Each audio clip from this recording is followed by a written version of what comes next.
Hello guys, welcome to my YouTube channel. और आज हम शुरू कर रहे हैं एक new amazing full course series of JavaScript. इसमें हम बेसिक टू एडवांस सारे जावास्क्रिप्ट के कॉन्सेप्टों को क्लियर करेंगे विद एग्जांपल्स। और आपको इसमें प्रोजेक्ट्स भी मिलेंगे बहुत सारे। तो बने रहिए इस प्लेलिस्ट के साथ एंड मेक श्योर कि आपने मेरा यूट्यूब चैनल सब्सक्राइब कर लिया है। Please press the bell icon also to get the new updated videos. अगर हम बात करें कि जावास्क्रिप्ट इतनी स्केलेबल और मोस्ट डिमांडेबल लैंग्वेज क्यों है, तो इसके हम फ्यूचर्सों को एक्सप्लोर करेंगे और जानेंगे कि जावास्क्रिप्ट है क्या। तो लेट्स बिगिन। तो जैसा कि जावास्क्रिप्ट तो चलिए शुरू करते हैं introduction of JavaScript. JavaScript is a versatile language. और अगर देखा जाए तो फिर इसका मेन यूज़ है वेब पेजेस को एनहेंस करने में, इनको डायनेमिक बनाने में और इनकी इंटरेक्टिविटी और बढ़ाने में। मीन्स यानी ये यूज़र इंटरफेस को और ज़्यादा अच्छा कर देता है, मोर स्केलेबल कर देता है और प्रोडक्टिव भी बनाता है। और सबसे अमेजिंग बात जावास्क्रिप्ट की ये है कि ये क्लाइंट साइड स्क्रिप्टिंग लैंग्वेज भी है। मतलब इसका मतलब ये है कि ये ब्राउज़र लैंग्वेज है, यानी ये ब्राउज़र में भी चल सकती है। और ऐसा नहीं कि ये ब्राउज़र में ही है, आज के टाइम पे तो ये हमारे पीसी में भी चल सकती है, यानी ब्राउज़र से बाहर भी निकल सकती है। वो कैसे? वो नोड जेएस की मदद से। ये सर्वर साइड भी काम कर सकती है। हम जानेंगे नोड जेएस के बारे में आगे आगे फर्दर लेक्चर्सों में, और प्रोजेक्ट पे भी बनाया काम करेंगे। तो बने रहिए और जानिए इसकी कैपेबिलिटी ऑफ जावास्क्रिप्ट है क्या। तो फिर जावास्क्रिप्ट मैनिपुलेट करती है एचटीएमएल कंटेंट को। मींस ये डायनामिकली मॉडिफाई करती है the content and structure of pages. And also ये रिस्पॉन्ड करती है यूज़र एक्शंस को। मींस अगर हम जैसे किसी भी इवेंट पे क्लिक करते हैं, यानी माउस इवेंट्स हो गए, कीबोर्ड हो गए, फॉर्म सबमिशन हो गए, इस तरह से ये रिस्पॉन्ड करती है यूज़र एक्शंस को। और अगर हम बात करें तो ये कंट्रोल ब्राउज़र बिहेवियर, यानी ये हमारे लोकल स्टोरेज सेशन और कुकीज़ और ऐसी चीज़ों का भी बहुत आसानी से यूज़ करती है, जिससे कि हमारे यूज़र क्रेडेंशियल जब भी वो लॉगिन हो तो फिर उसके डेटा यानी स्टोरेज सेशन में स्टोर रह सके और फिर उसको बार बार अपना डेटा एंटर ना करना पड़े।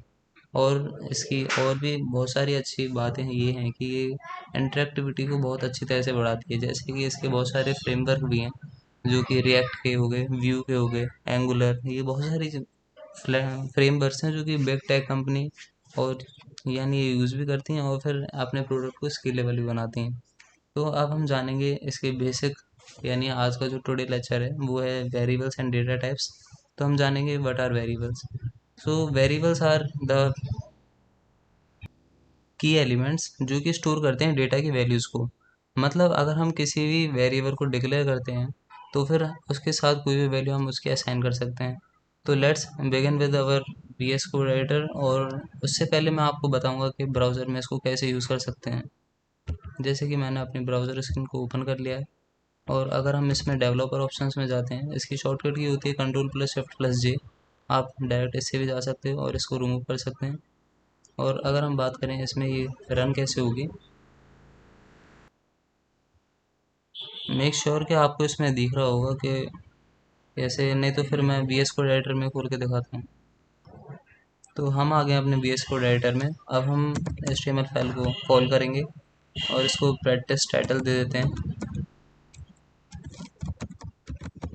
And now we will start to know the JavaScript concepts. हम जावास्क्रिप्ट को एच टी एम एल में भी यूज़ कर सकते हैं, वो भी इस मदद से। और वैसे सही मेथड तो ये है कि हम दूसरी फाइल बना के उसको इसमें कॉल करें, जिससे कि बहुत सारे वेरिएबल्स हो गए। जब हमारा प्रोग्राम बड़ा बनेगा तो फिर उसमें प्रॉब्लम्स फेस करनी पड़ेंगी हमें। उससे बढ़िया तो हम अलग अलग फाइल्सों को कॉल करके बहुत आसानी से काम कर सकते हैं, जिससे कि सारे एलिमेंट्स एंड फंक्शंस अपनी सही जगह पे काम करें और जो भी यानी हमारा डिज़ायरेबल प्रोडक्ट है वो स्केलेबल हो सके। तो फिर आज हम जानते हैं what are the data types and what are variables. Guys, data types तो हम अभी बात करेंगे, पर सबसे पहले है वेरिएबल्स। वेरिएबल्स हैं क्या? तो वेरिएबल्स मैंने आपको बताया कि किसी भी वेरिएबल की कोई असाइंड वैल्यू होती है। मींस यानी ये वैल्यू को स्टोर करने में काम आता है। और सबसे बड़ी बात यह है कि वेरिएबल्स कितने टाइप्स के होते हैं जावास्क्रिप्ट के अंदर। तो फिर वेरिएबल को हम वेर, और हम इसको लेट से भी कर सकते हैं। और इसको कॉन्स्ट से भी कर सकते हैं, जो कि एक कांस्टेंट होता है। सो इसके जानते हैं कि इनमें डिफरेंस है क्या। कांस्टेंट मीन्स कोई भी कांस्टेंट हो गया इसमें, यानी हम कांस्टेंट वैल्यू को ट्रीट असाइन कर सकते हैं वैल्यू। अब मेन बात है लेट और वेर की। जो वेर है वो वेर वेर भी वही काम करता है और लेट भी सेम काम करता है। तो फिर इसमें डिफरेंस क्या हुआ, मैं आगे आपको एक होस्टिंग का कॉन्सेप्ट बताऊंगा जिससे और अच्छी क्लियर आपको मिलेगी। पर सबसे पहली बात यह है कि अगर हम स्मॉल लेवल पे अगर इसको देखें तो वेर होता है वो ग्लोबली वेरिएबल को डिक्लेयर करता है। मीन्स यानी अगर इसके अंदर हम कोई भी वैल्यू असाइन कर देते हैं, जैसे ए सपोज 1 2 3 है, and then we use let is equals to 1 2 3। तो डिफरेंस ये है कि जो वेर है वो ग्लोबली वेरिएबल के डेटा को स्टोर करता है, और जो लेट है वो ओनली स्पेसिफिक ब्लॉक के इम्प्लीमेंटेशन के लिए होता है। मीन्स हम इसकी वैल्यू को चेंज भी कर सकते हैं, और एंड ऑल्सो हम इसको ज़्यादा यूज़ नहीं कर सकते। जैसे कि हमने सबसे प्रोग्राम के बिल्कुल यानी फ्रंट में इसको डिक्लेयर कर दिया, तो फिर उसमें अगर बीच में बहुत सारी मॉडिफिकेशन आए तो इसकी वैल्यू आराम से चेंज हो सकती हैं। और अगर हम वेर का यूज़ करते हैं तो वो ग्लोबली एडजस्ट कर देता है वेरिएबल के डेटा को, और हम इसको कहीं भी कैसे भी यूज़ कर सकते हैं, हमें वही वैल्यू मिलेगी। तो फिर हम इसके बारे में और भी जानेंगे, वो भी होस्टिंग के कॉन्सेप्ट के साथ, और आपको ज़्यादा बढ़िया क्लैरिटी मिलेगी। सो अगर हम बात करें फिर डेटा टाइप्स के बारे में, जावास्क्रिप्ट के अंदर डेटा टाइप्स होते हैं primitive data types and composite data types. So primitive data types में हम बात करते हैं तो सबसे पहला आता है string, then number, then Boolean, then undefined, then null, and then symbol. So हम एक एक के बारे में बात करें तो स्ट्रिंग का जैसा आपको पता ही है is a collection of alphabets, means they are enclosed in these words. एक मिनट। मीन्स अगर हम स्ट्रिंग की बात करें, मैं इसको कमेंट्स में लिख देता हूँ, strings, then we declare string like this format। सो हम इन डबल कोट्स या सिंगल कोट्स में इसको एनक्लोज करते हैं, और इसको हम मेनली अल्फ़ाबेट्स को स्टोर करने में काम आता है। हम आगे बहुत सारी चीज़ जानेंगे जैसे what are arrays, collection of similar data structures, and बहुत सारी चीज़ें। तो फिर अगर हम बात करें और चीज़ों की, जैसे नंबर क्या हो गया, numeric data means like integer, float, means this types of number data. And अगर हम बात करें आगे की तो आ गया बुलियन अलजेब्रा। बुलियन अलजेब्रा के अंदर मेनली ये होता है कि ट्रू और फॉल्स, अगर स्टेटमेंट ट्रू है तो ट्रू, अगर नहीं है तो फॉल्स। और आगे बात करें तो फिर अनडिफाइंड। अनडिफाइंड आपको ब्राउज़र में दिखा भी होगा। मीन्स अगर मैं अपनी ब्राउज़र स्क्रीन खोलता हूँ और आपको डेवलप ऑप्शन में दिखाता हूँ, तो फिर इसमें अगर मैं मान लीजिए इसको लिख रहा हूँ तो ये अनडिफाइंड आएगा। अनडिफाइंड इसलिए इसको ये कहता है, इसका मतलब है कि इसने कोई वेरी यानी ये रिप्रेजेंट करता है एब्सेंस ऑफ वैल्यू को। सो होप आपको क्लियर होगा what is undefined. And now we will discuss about null. So null क्या है, ये एक absence of any value. Means means यानी नल मतलब हमने किसी वेरिएबल की वैल्यू असाइन नहीं करी। और सिंबल, सिंबल एक यूनिक और इम्यूचुअल वैल्यू होती है। मतलब इम्यूचुअल का मतलब है यानी ये चेंज नहीं हो सकती, यानी हम इसकी वैल्यू को बार बार चेंज नहीं कर सकते, जो फिक्स हो गई हो गई। अब हमें नेक्स्ट प्रोग्राम बनाना पड़ेगा नेक्स्ट वैल्यू को असाइन करने के लिए। अगर हम बात करें अब next data types that are composite data types, so उसके अंदर हम बात करते हैं objects, arrays, functions and more and many things. So what are objects, objects are key pair value. So object के अंदर हम क्या करते हैं, बहुत सारी कीज़ बनाते हैं और उनके साथ उनकी वैल्यू असाइन करते हैं, जिसकी मदद से बहुत आसानी हो जाती है किसी भी वेरिएबल्स को पिकअप करने में। और अगर हम बात करें एरेज की, तो एरे की अगर सिंपल और शॉर्ट डेफिनेशन देखें तो it is a collection of similar types of data. Means अगर मैं कोई भी एरे बनाता हूँ, और एरे जैसे कि मैं आपको एंड नहीं चलेगा इसमें, इसमें लेट चलता है, let a is equals to, ये स्क्वायर ब्रैकेट्स में आएगा, और मैं आपको दिखाता हूँ ये ऐसे इसकी वैल्यू को असाइन किया जाता है। और अगर हम बात करते हैं इस आगे की, तो फिर आगे हम बात करेंगे ऑपरेटर्सों के बारे में। ये बेसिक था, मैं आपको नोट्स प्रोवाइड कर दूंगा इसके बारे में, तो फिर इस पर ज़्यादा समय नहीं दे रहा मैं। अगर हम बात करते हैं ऑपरेटर्स की, so what are operators, operators are mainly arithmetic, assignment, comparison and logical. So arithmetic operators are those operators, मैं आपको ऊपर लिख देता हूँ, अर्थमेटिक ऑपरेटर्स। सो इसमें मेनली आते हैं हमारे जैसे प्लस हो गया, minus, multiply, divide, modulo. So these types of operators are called arithmetic operators.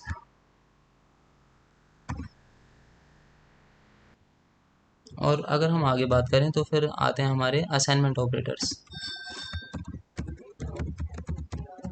Assignment operators के अंदर आते हैं is equals to, and then plus equals to. Means ये किसी भी इक्वेशंस को बनाने में काम आते हैं, जैसे x is equal to x plus y, then we use these types of operators. And minus is equals to, and is equals to and exclamatory equals to, which means not equals to. और अगर हम आगे बात करें तो फिर तीसरे number पे आते हैं कंपैरिजन ऑपरेटर्स। और कंपैरिजन ऑपरेटर्स में क्या आता है, जैसे कि is equals to, when equals to, और जावास्क्रिप्ट के अंदर 3 इक्वल्स टू भी होते हैं, means this are strictly equals to, and also and this not strictly equals to and strictly equals to. And then we move on logical operators. So logical operators में क्या आते हैं, जैसे कि double ampersand means and double strokes. सो इसका मतलब होता है, और इसका मतलब होता है एंड। अगर हम कुछ भी लॉजिकल रीजनिंग बनाते हैं किसी भी इक्वेशंस में, जैसे कि मेनली इसका यूज़ होगा लूपिंग में, तो फिर हम इनको बहुत यूज़ करेंगे और फिर हम देखेंगे कि कैसे काम करते हैं। और अगर हम बात करें तो फिर ये less than equals to and smaller than equals to. So ये कंपैरिजन ऑपरेटर्स हो गए, सॉरी ये कंपैरिजन में आएंगे, मिस हो गए थे। तो फिर इसमें हम ये यूज़ करेंगे, और नॉट को भी इसमें यूज़ करेंगे लॉजिकल वाले में। So now we move further, और मुझे नहीं लगता आपको इसमें कोई प्रॉब्लम होगी, क्योंकि ये बहुत बेसिक है और मैं आपको नोट्स भी प्रोवाइड कर दूंगा, आपको टेंशन लेने की ज़रूरत नहीं है। और अगर हम आगे बात करते हैं तो फिर आगे आते हैं हम लूप्स में, यानी कंट्रोल स्ट्रक्चर्स। तो कंट्रोल स्ट्रक्चर्स में क्या आते हैं, कंडीशनल स्टेटमेंट्स आर कमिंग। और कंडीशनल स्टेटमेंट में हम सबसे पहले बात करते हैं फॉर लूप की, and then we moves on while loop, and then we moves on do while loop. और हम इनको एग्जाम्पल के तौर पे समझेंगे, क्योंकि ये ज़्यादा समझ में जब भी आ सकते हैं, क्योंकि सिंपल मुझे नहीं लगता कि स्ट्रक्चर देख के समझ आएंगे। सो हम अपने चलते हैं ब्राउज़र स्क्रीन में, कंसोल कंसोल में, और हम लिखते हैं for let I equals to 0 and then I smaller than 5 and then iterated to I plus plus. और फिर हम इसको प्रिंट करेंगे कंसोल डॉट लॉग, और कंसोल डॉट लॉग में हम प्रिंट करते हैं iteration, and then we add up to I plus 1, then it shows up to 5, not only 4, because I don't use here is equals to. So either you use is equals to here, or you use in this method I plus 1, because we move on only one time. सो अगर मैं बात करता हूँ तो फिर इसको देखते हैं, तो फिर ये हमारी लूप चल गई iteration 1, iteration 2 and iteration 3, iteration 4, iteration 5। सो ये हमारी लूपिंग हो गई। और अगर हम बात करें आगे के लूप्सों की, सो होप आपको ये समझ आ रहा होगा और आपको मज़े भी आ रहे होंगे। हम बहुत सारे प्रोजेक्ट्स पे भी काम करेंगे, जल्दी से बेसिक्स क्लियर कर लेते हैं। इसलिए अगर फास्ट हो रहा हो तो कमेंट सेक्शन में प्लीज़ बताना, कि अगर मुझे कुछ भी इम्प्रूवमेंट करनी हो तो फिर जैसे आपको अच्छा लगे। सो अगर मैं आपको वेल का एग्जांपल बताता हूँ, तो फिर अगर मैं इसको 5 पे चलाता हूँ, and then I use to console dot log, और इसमें मैं सिमिलर वे में आइट्रेशन गैप एंड अगर इसमें मैं प्लस करता हूँ आई प्लस 1।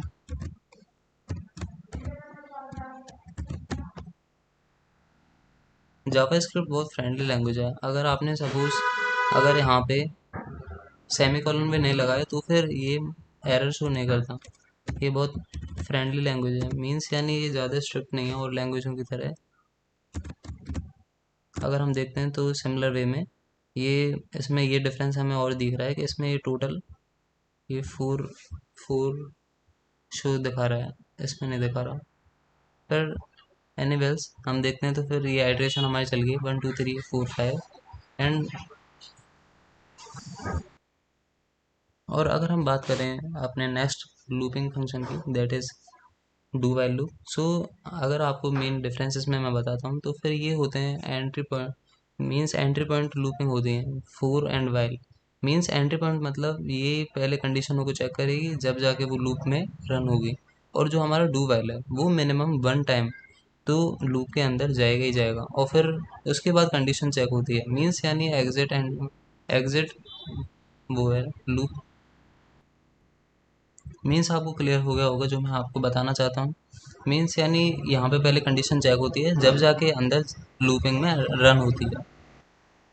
और जो हम अब यूज़ करने वाले हैं डू वाइल लूप, उसके अंदर क्या होता है, ये एटलीस्ट 1 टाइम तो अंदर जाएगी जाएगी हमारी condition. And then condition check होती है जब आउटपुट हमें मिलता है। तो फिर मतलब ये हो गया कि minimum 1 time entry is possible in do while loop. So we use late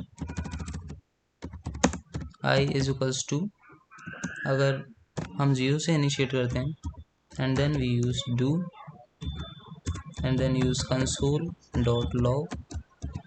ये तो आपको क्लियर हो गया होगा कि कंसोल डॉट लॉग है वो प्रिंट करने में काम आती है। जैसे कि सी प्लस प्लस में हम यूज़ करते हैं सी आउट और सी इन, सी में करते हैं प्रिंट है, पाइथन में प्रिंट, और जावा में system dot out log print L N.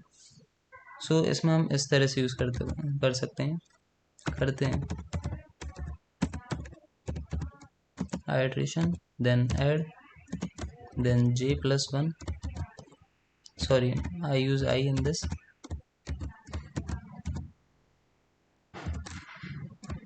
bracket, then we close bracket, and now j++ means we move further forward, and now we use while here, and we put the condition in this, means I smaller than 5,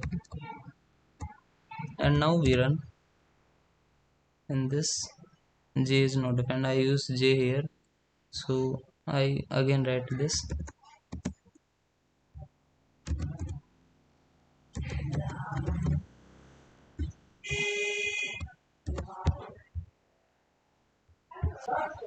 and I write this code, and now we enter it. So it shows the output, that is iteration 1 2 3 4 5, and also this show 4, and but मुझे नहीं पता ये क्यों दिखा रहा है वैसे तो, बट इसको दिखाना नहीं चाहिए क्योंकि हमारे वैसे नंबर्स ऑफ एलिमेंट्स तो 5 ही हैं। हो सकता है हम इसको ब्राउज़र में रन कर रहे हैं तो इसलिए 4 दिखा रहा हो, वैसे नहीं तो 5 दिखाना चाहिए इसे। बट अगर हम देखें तो फिर इसमें हमने बाद में इसमें ऐड किया है। अगर हम इसको यूज़ करके देखते हैं, वहाँ पे इज इक्वल्स टू यूज़ करके देखते हैं, हम क्या पता कुछ दिखाए। अगर हम 4 में तो वैसे भी दिखाई नहीं रहा, चलो कोई नहीं, इसकी कोई बात नहीं है। बट हम हमारा मेन मोटिव तो ये था कि लूप हमें रन करनी है, तो फिर लूप हमें रन हो चुकी है और इसने हमें 5 बार आउटपुट दे चुका है।